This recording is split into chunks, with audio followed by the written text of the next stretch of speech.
We need to define bubble. If what we mean is like tulips in the Netherlands, that they eventually looked back and said, what the heck, there was nothing there, those were just tulips. No, that's not where we are.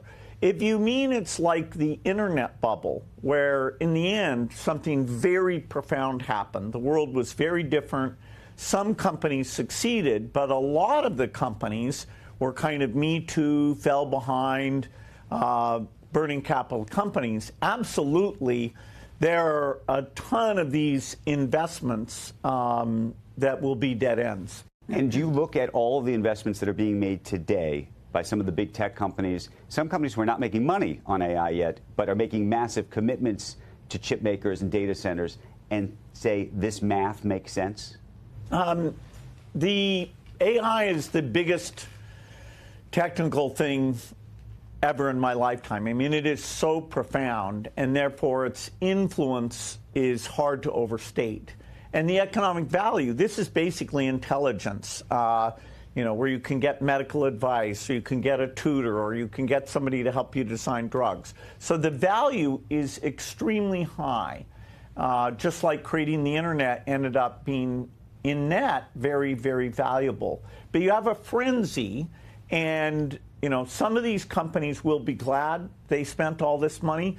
Some of them, they'll commit to data centers whose electricity is too expensive, right, that it could be done overseas, or they'll buy a generation of chips and they won't have captured all their value before the next one comes along.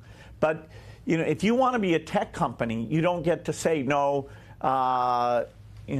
Let's check out of this race. What do you think the public appetite for this is ultimately going to be? And I ask because I think there's concerns about two things that are happening right now. One is energy costs. So there's a whole bunch of places where people want to put data centers, and the community says, no, we don't want this because we don't want to have to spend more money for power to power our own homes. At the same time, they're worried that if they actually are successful, they'll also lose their jobs.